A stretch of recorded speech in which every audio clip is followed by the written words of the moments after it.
بيتر مدحت فرج.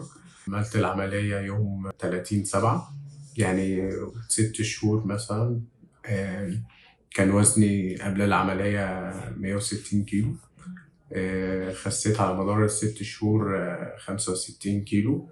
طبعا أنا عايز أتكلم معاكم العملية دي استفدت منها في إيه أو فرقت معايا في إيه. فرقت معايا في كل حاجة، فرقت معايا نفسيا، فرقت معايا في شخصيتي، فرقت معايا في حاجات. أنا بقالي وقت طويل جدا جدا جدا ما كنتش عارف إن أنا أعملها، وفجأة بقيت أعملها. فطبعا ده يعني خلى الواحد مبسوط جدا. شخصيتي اختلفت مع الوقت. مش هو ده اللي أنا كنت عليه. اللايف ستايل نفسه كله اتغير بعد العملية. هي العملية بس مش عشان انت تخس، لا، هو بيعلمك ازاي ان انت تبقى تاكل اكل هيلسي، ازاي تبقى تحافظ على صحتك، بيديك فرصة او بيخليك ان انت بتتولد من اول وجديد. ازاي تعمل كل حاجة صح من الاول.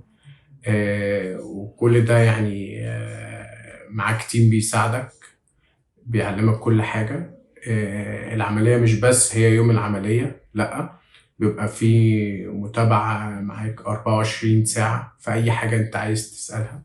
معاك دكتور دعم نفسي، معاك نيوتريشن، معاك جلدية، معاك كل حاجة. وأهم حاجة مش العملية بس، لأ، المتابعة. تشوف كل دكتور بيقولك تعمل إيه وتنفذه.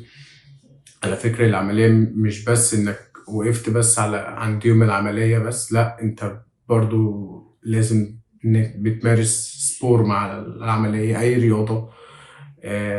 تتمشى كل يوم. كل حاجة بتتقالك في المتابعة لازم تعملها. هيفرق معاك الموضوع جدا، هتلاقي نفسك مبسوط. أنا واحد ما كنتش يعني بيفرق معايا، مثلا أنا واحد بيفرق معايا اللبس، بلبس كل حاجة دلوقتي، مبسوط جدا باللي أنا بعمله. فرقت معايا في صحتي، فرقت معايا وأنا نايم وأنا في الشغل. بقى الواحد عنده باور وعنده طاقة، تحس إن هو اتولد من جديد. الواحد كان فين وبقى فين دلوقتي. وأنا حابب برضو أشكر يعني دكتور أحمد عن طريق الفيديو ده. مش دكتور أحمد بس، الاستاف كله بالكامل، في العيادة، على جروب الواتساب، كل حاجة بصراحة يعني 10/10 بس.